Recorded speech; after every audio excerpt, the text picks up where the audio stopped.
DraftKings Sportsbook. And you know we got big time love for DraftKings Sportsbook. But when we're talking about DraftKings, we know they are the number one rated sports booking app. Not only are they safe, but they are secure. And just like Deke, and I love to say this, they are reliable because reliability matters. And you don't want to be playing anywhere else but with DraftKings Sportsbook. So if you haven't downloaded the app, make sure you do that. But more importantly, once you do so, use the promo code MOATS. And when you make that first bet for $5, a minimum of $5, because you know you don't have to hold yourself back. Some people are big spenders, and I get that. But when you make that first bet of a minimum of $5, you're going to get $200 in free bets coming right back to you. All you need to do is use the promo code MOATS for that. And after that, baby, you get to have a little fun. You get to go out there and, you know, get a chance to make a little money and have all that good stuff happening. But Deke, I am aware that at times people, you know, they can't handle it. Sometimes it becomes a little bit too much for them, and they fall into this other category where they might have a problem. Yeah, Well, we don't Deke, like to see it.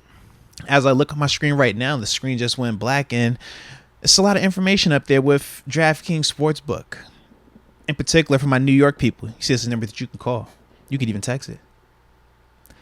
But then for everybody else, those of you that don't live in New York, it's a number that you can call as well. And that number is 1-800-GAMBLER. I say there's 1-800-GAMBLER. I said, if you have a gambling problem or you need some crisis counseling,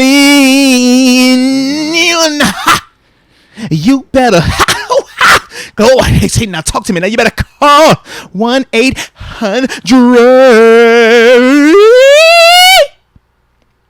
Gambler.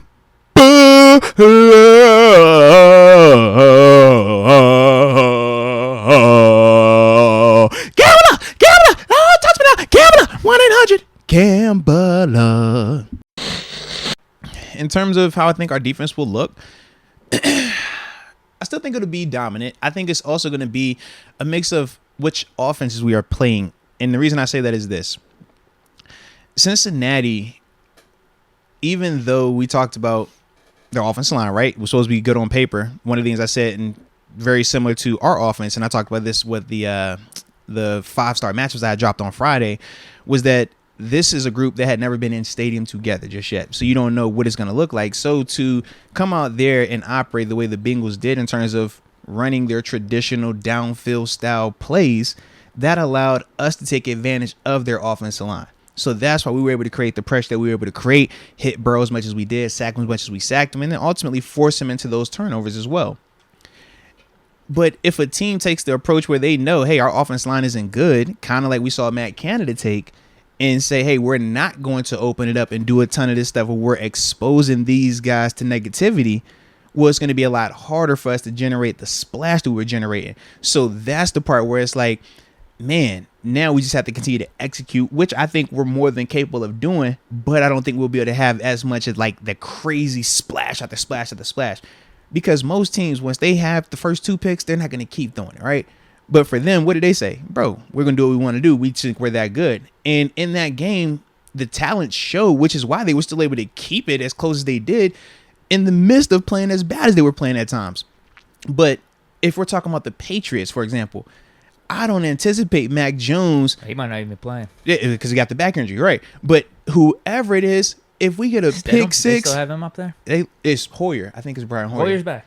He's been up there for a minute. I think he's up there, bro. Wow. But it's like they're not going to put that player, if he throws a pick 6 on his first throw, they're not going to come right back and say, you know, we're going to throw it 10 more times on the next series and then keep throwing it. That's the part for me where I'm like, man, it could minimize our splash part, but that's the part where it will fall more on the offense having to execute.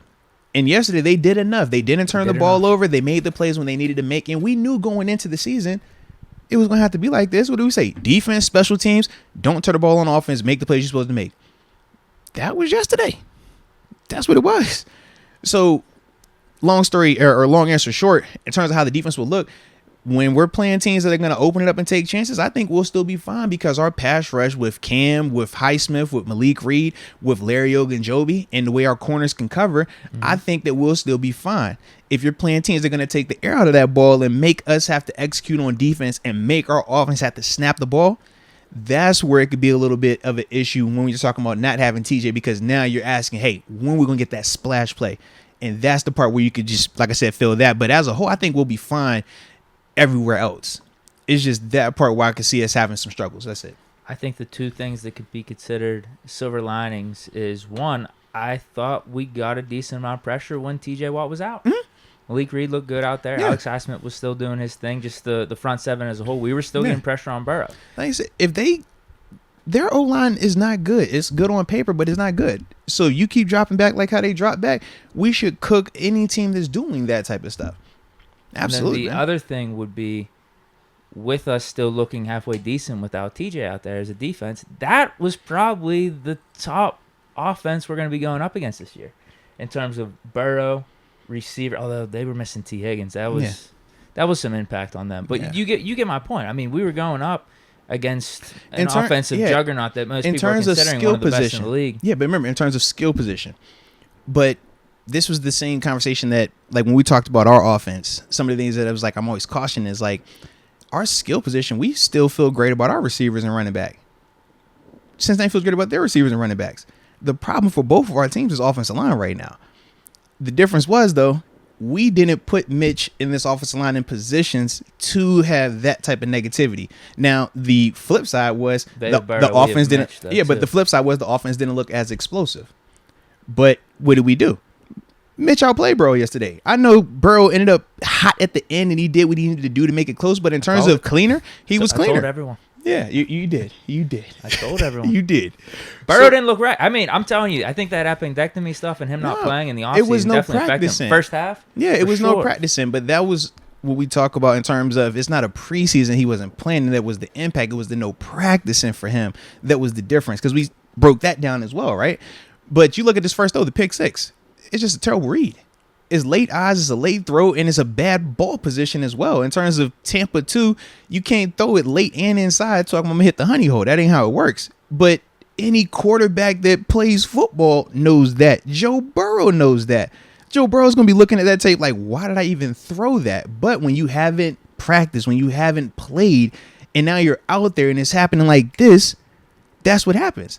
But that's also part of the reason why when you're saying, hey, man, with certain veterans, you're like, yo, you give them the benefit of the doubt because they're able to traverse some of that. We did see him at the end of it, right? Start getting it, start figuring it out, start heating up. And that's the thing, just just a tip of the cap to how talented he is as an individual. But, you could see it. You could definitely see it early on. And we took advantage of it, and rightfully so as well, man.